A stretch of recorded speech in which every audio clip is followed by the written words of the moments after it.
Welcome to Casa Academy Chapter 8, Part 4, where we're covering property rights, estates, and tenancies.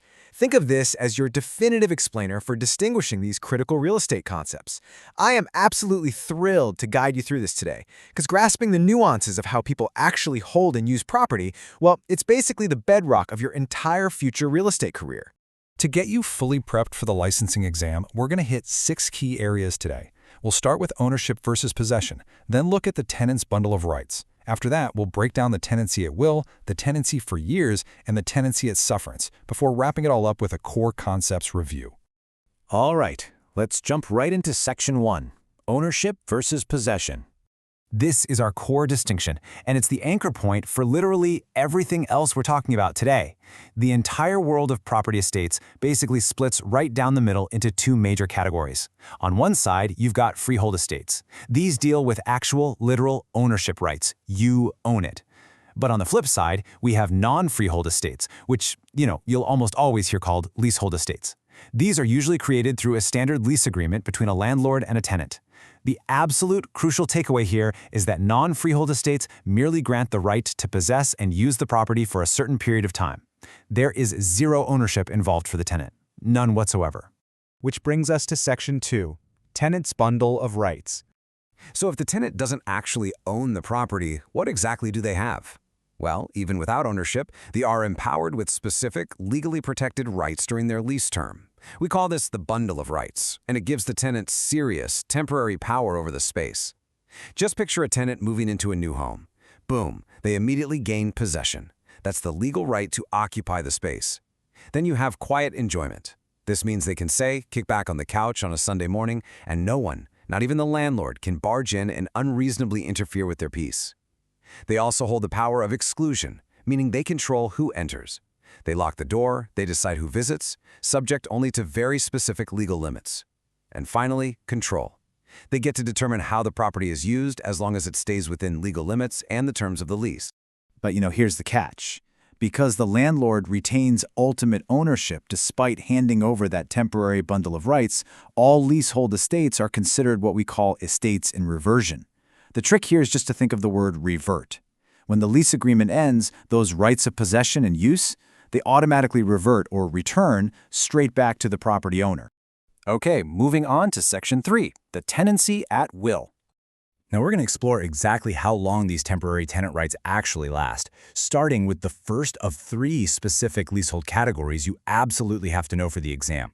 First up is the tenancy at will. This happens when a tenant has lawful possession of the property with the landlord's permission, but, and this is key, it lacks any definite termination date. Also, keep in mind, this agreement can be oral or written. For exam purposes, students sometimes mix this up with other arrangements. But the defining characteristic, the thing you need to highlight in your brain right now, is the absolute absence of a fixed ending date. Because there's no set end, either the landlord or the tenant can pull the plug, provided they give the legally required notice. A classic, everyday example of this is your standard month-to-month rental arrangement. Neither party is committed to a fixed ending date, right? So either party can terminate with proper notice. And hey, before we move to the next concept, your verification code is 877781. All right, let's shift gears to Section 4, the tenancy for years. Moving from those flexible arrangements to fixed ones, we arrive at the most common type of leaseholder estate you're going to encounter out in the field, the tenancy for years. In this setup, the tenant has lawful possession for a specific, definite period of time. It must have clearly defined beginning and ending dates. Now, don't let the name trick you.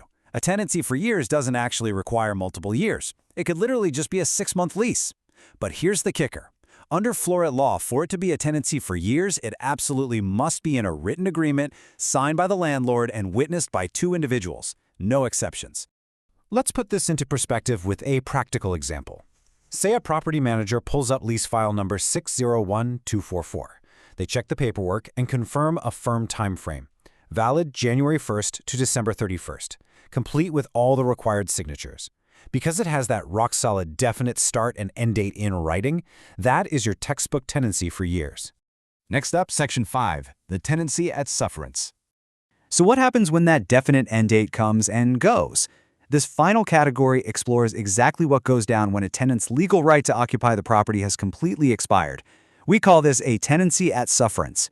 This occurs when a tenant simply remains in possession of the property after their legal right to be there has ended, and they do it without a current agreement. Unlike the first two estates we just talked about, there is no active agreement here, it's done. And because of that lack of a current agreement, generally speaking, either the landlord or the tenant can terminate this setup without any formal legal notice.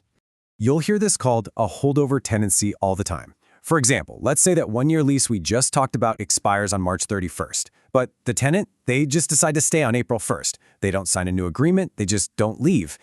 The second that happens, their tenancy for years is dead, and a tenancy at sufferance has officially begun.